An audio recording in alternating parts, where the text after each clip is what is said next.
পাবনা গুনানগর ফরিদপুর থেকে আমি এই যে বগুড়া দুপচাচিয়া যাচ্ছি। আচ্ছা, কেন যাচ্ছিলেন? বিয়ে রিজার্ভ নিয়ে যাচ্ছি। আপনি কে? আমি গাড়ির ড্রাইভার। যে ড্রাইভার। এটা কি বাংলাদেশের কোনো আইনে আছে যে বিয়ের গাড়ির ড্রাইভারের লাইসেন্স লাগবে না বা ড্রাইভিং লাইসেন্সের প্রয়োজন নাই? লাগবে। তা আপনার নেই যে? আমি আনি নাই ওটা।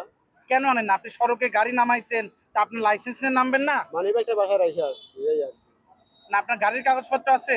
গাড়ির কাগজপত্র আছে মালিকের বাসায়, আমাদের কাছে নেই। মানে আজকে এই ভুলটা হয়েছে প্রথম নাকি এর আগেও হয়েছে? না, এটাই প্রথম দিন। কি ভুল একটু আপনার মুখ থেকে জানতে চাচ্ছি। মনে না থাকার কোনো কাগজপত্র না আনার কারণে এটাই ভুল। কি কি কাগজপত্র আপনার কাছে নাই? আমার কাছে এখন কোনো কাগজপত্র নেই, কোনো কিছুই নেই।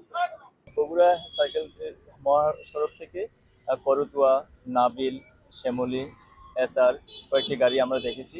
কিছু গাড়িতে যেখানে ফিটনেস নেই সেখানে ট্রাফিক হাইওয়ে পুলিশের মাধ্যমে মামলা হয়েছে। রাস্তায় ফিটনেসবিহীন যেসব যানবাহন আছে সেই সব যানবাহনের গুলোকে আমরা বেশি করে জোর দিচ্ছি এবং তাদেরকে আমরা আইনের আওতায় নিয়ে আসছি।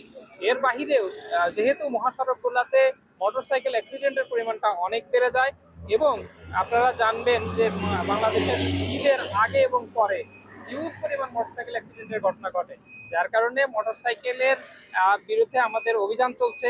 বিশেষ করে হেলমেটবিহীন যারা আছে সেটাতে কিন্তু মৃত্যু ঝুঁকিটা বেড়ে যায়, যার কারণে হেলমেটের বিরুদ্ধে যে অভিযান সেটা চলছে। সম্মানিত জনগণের কাছে অনুরোধ করবো আপনারা আইনটা মেনে চলুন, নিজেরা সচেতন হন এবং সচেতন করুন, তাহলেই আমরা একটি নিরাপদ সড়ক, নিরাপদ দেশ উপহার দিতে পারবো।